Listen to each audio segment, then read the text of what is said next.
आज से एग्जैक्ट 5 दिन बाद संडे को जेईई एडवांस का पेपर आपके सामने होगा और आप चाह के भी कुछ नहीं कर पाओगे। अगर आपके मॉक टेस्ट में अभी भी 50, 60, 70 नंबर आ रहे हैं, टेंशन मत लो। इस वीडियो के अंदर नेक्स्ट 5 डेज के लिए एक रिवीजन चेकलिस्ट दे रहा हूं जिसको आपको अच्छे से रिवाइज करके जाना है। फिजिक्स एंड केमिस्ट्री सिर्फ फोकस करके आप आराम से 130 से 140 मार्क्स ला सकते हो, जिसपे आपकी अंडर 10,000 रैंक आ जाएगी। इसके अंदर मैं कुछ इजी स्कोरिंग टॉपिक्स बताऊंगा, मोस्ट रिपीटेड कंसेप्ट बताऊंगा जेईई एडवांस के जिनको आपको रिवाइज करना है, कुछ इंपॉर्टेंट फॉर्मूलाज बताऊंगा, कुछ चैप्टर्स बताऊंगा जिसके आपको पीवाईक्यू लगाने, और एडवांस स्पेसिफिक नोट्स दूंगा फिजिक्स केमिस्ट्री के जिनको अच्छे से अगर आपने रिवाइज कर लिया इजीली आप जेईई एडवांस में अंडर 10,000 रैंक ला सकते हो।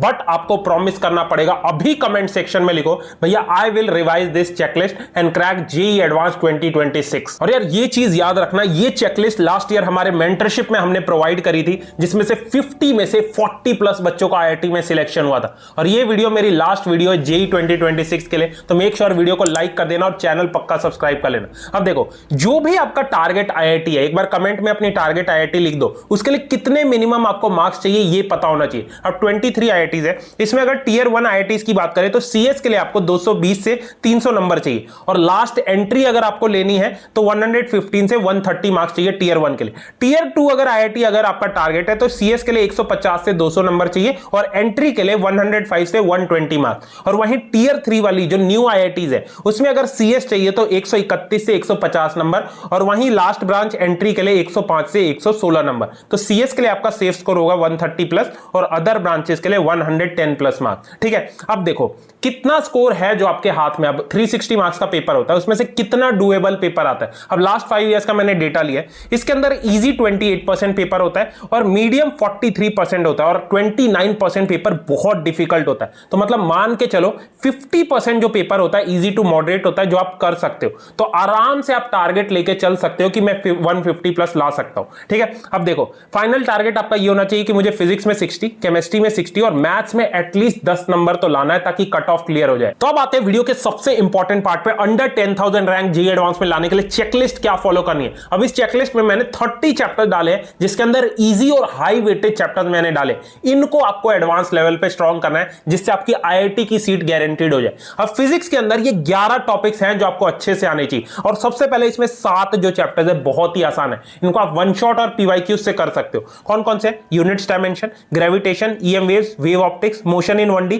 एक्सपेरिमेंटल फिजिक्स और मॉडर्न फिजिक्स। ऑलमोस्ट 8 से 9 क्वेश्चन इनसे आते हैं, तो इनको आप वन शॉट से कर सकते हो। उसके बाद हाई वेटेज चैप्टर्स में ये आपको 4 से 5 टॉपिक्स है। इलेक्ट्रोस्टैटिक्स हो गया, केटीजी थर्मोडायनेमिक्स, उसके बाद रे ऑप्टिक्स और ईएमआई एसी। ठीक है, ऑलमोस्ट 10 क्वेश्चन इनसे आते हैं। ठीक है, अब फिजिक्स के अंदर ये चेकलिस्ट अगर आपने कर ली इजीली 60 टू 70 मार्क्स आप ला सकते हो। अब इन चैप्टर्स को एडवांस लेवल पे स्ट्रॉन्ग करने का क्या मतलब है? सबसे पहले जो मैं कोटा के नोट्स दे रहा हूं इनको अच्छे से रिवाइज करो, कम से कम इन चैप्टर्स के लिए, क्योंकि इसमें एडवांस लेवल पे सारे चैप्टर्स, सारे कॉन्सेप्ट्स कवर्ड है। ठीक है, उसके बाद दूसरा स्टेप है लास्ट 10 साल के पीवाईक्यूज आपको लगाने, और थर्ड स्टेप है मोहित त्यागी सर पे, एबीजे सर के आपको पीवाईक्यूज लगाने। तो अब आते हैं केमिस्ट्री की चेकलिस्ट पे। अब देखो, अगर आपका एडवांस में टारगेट है कि मुझे 150 प्लस लाना है तो केमिस्ट्री मेन सब्जेक्ट आपका होना चाहिए, क्योंकि ये डुएबल होता है as compare to physics and math. अब ये जो चेकलिस्ट के अंदर चैप्टर दिख रहे हैं इनको एडवांस लेवल पे स्ट्रॉन्ग करना है। अब इजी के अंदर हेलो एल्केन्स, एरीन्स आता है, biomolecule, solution, chemical kinetics, surface chemistry और डी एंड एफ ब्लॉक।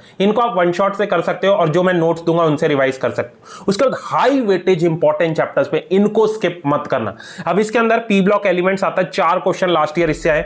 उसके बाद कोऑर्डिनेशन कंपाउंड 2 क्वेश्चन इससे आते हैं, केमिकल बॉन्डिंग 2 क्वेश्चन इससे आते हैं। उसके बाद फिजिकल में ये 2 चैप्टर्स है अपना इलेक्ट्रोकेमिस्ट्री और आयनिक इक्विलिब्रियम, और ऑर्गेनिक के अंदर जीओसी एंड अमाइंस। अब ये जो चैप्टर्स हैं मैं कोटा के नोट्स दे रहा हूं, इन्हें अच्छे से रिवाइज करना, और लास्ट 10 साल के इन्हें पीवाईक्यू लगा लेना। बाकी यार आगे बढ़ने से पहले एक इंपॉर्टेंट चीज, आपको भी पता है 2 लाख बच्चे एडवांस का पेपर देंगे, उसमें से सिर्फ 15,000 बच्चों को आईआईटी की सीट मिलेगी। तो इसीलिए मैं आपको रिकमेंड करूंगा कि जेईई एडवांस के साथ आप और भी एग्जाम्स देना, जैसे बिट सैट, ए सैट। बहुत से बच्चे मेरे से ए सैट एग्जाम के बारे में पूछ रहे थे, तो जो ए सैट एग्जाम है उसका फुल फॉर्म होता है अल्ट्रा स्कॉलास्टिक एप्टीट्यूड टेस्ट। इसमें फिजिक्स केमिस्ट्री नहीं पूछते, सिर्फ मैथ्स, इंग्लिश और एप्टीट्यूड पूछा जाता है, सिंपल होता है। तो ए सैट से आपको अल्ट्रा स्कूल ऑफ टेक्नोलॉजी में एडमिशन मिलता है, जो AICT approved B Tech programme offer करता है। अब मैक्सिमम बच्चे ये एग्जाम इसलिए देते हैं क्योंकि इनके सारे कैंपस टॉप आईटी और स्टार्टअप सिटीज में है, जैसे कि पुणे, गुरुग्राम, इंदौर, जयपुर और बैंगलोर, और 5 कैंपसेस के साथ पार्टनरशिप में ये बीटेक डिग्री प्रोवाइड करते हैं। बाकी और इनके करिकुलम की बात करें तो पहले दिन से आप कोडिंग करोगे, फर्स्ट ईयर से एप्स और एआई प्रोजेक्ट्स बनाओगे।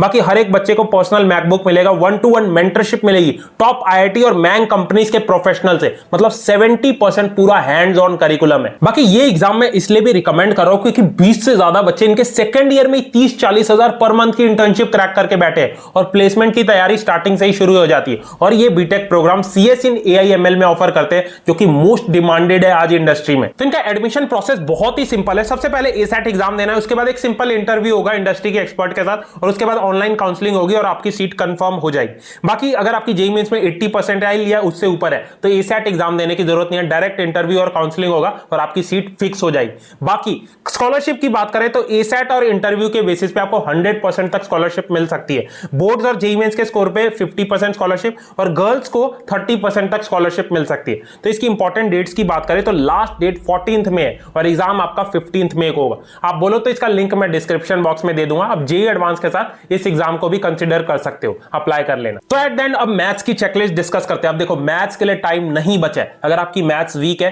तो मैथ्स अब नहीं हो सकती। आपका एक ही फोकस होना चाहिए कि मुझे कैसे भी कट ऑफ क्लियर करनी है, 10 नंबर स्कोर करना है। और अगर आपका टारगेट है कि मुझे 150 प्लस लाना है तो कम से कम 20 से 30 नंबर आपको मैथ्स में स्कोर करना पड़ेगा।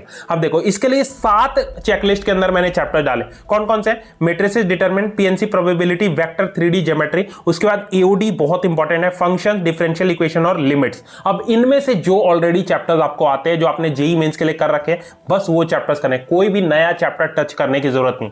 अब इनके क्वेश्चंस कहां से प्रैक्टिस करने? ये 2 सीरीज है, कट्टर सीरीज जेईई एडवांस की पीडब्ल्यू की या आईआईटी एक्सप्रेस वोरा क्लासेस की सीरीज। इन पे जाओ और पीवाईक्यूज प्रैक्टिस करो ताकि इन चैप्टर्स में आपको कॉन्फिडेंस आए, ठीक है। अब फिजिक्स एंड केमिस्ट्री ही आपको जेईई एडवांस में ओवरऑल स्कोर बढ़ाएगा। जितना भी टाइम बचा है ज्यादातर केमिस्ट्री पे फोकस करो, उसके बाद फिजिक्स एंड मैथ्स में टारगेट होना चाहिए कि एटलीस्ट कट ऑफ क्लियर हो जाए। अब डिस्कस करते हैं, अगर आपका टारगेट है कि मुझे 40 से 50 नंबर स्कोर इंप्रूव करना है अगले 5 दिन के अंदर, तो मैंने आपके लिए एक बूस्टर पीडीएफ बना दी है। लास्ट 10 साल के एडवांस के पेपर्स एनालाइज करके हर चैप्टर के मोस्ट रिपीटेड टॉपिक्स और कंसेप्ट निकाल दिए जो सबसे ज्यादा एडवांस में पूछे जाते हैं। इनको अच्छे से रिवाइज करना, जो मैंने नोट्स प्रोवाइड करे, और इनके पीवाईक्यूज प्रैक्टिस करना। जैसे आपको केमिस्ट्री में दिख रहा है केमिकल बॉन्डिंग हो गया, इसके अंदर हाइब्रिडाइजेशन, वेस्पर और एमओटी से क्वेश्चन आते हैं, इन 3 टॉपिक्स को अच्छे से करना। उसके बाद कोऑर्डिनेशन में आइसोमेरिज्म हो गया, सीएफएससी और बॉन्डिंग थ्योरी पे क्वेश्चन आते हैं। उसके बाद पी ब्लॉक में रिएक्शंस अच्छे से कर लेना, जीओसी के अंदर रेजोनेंस, एसिडिटी और बेसिसिटी पे क्वेश्चन आते हैं। तो वैसे ही फिजिक्स के जितने चैप्टर्स है और मैथ्स के जितने चैप्टर्स है, सबके इंपॉर्टेंट रिपीटेड कंसेप्ट्स और टॉपिक्स मैंने इसमें डाल दिए, इनको अच्छे से आप रिवाइज कर लेना,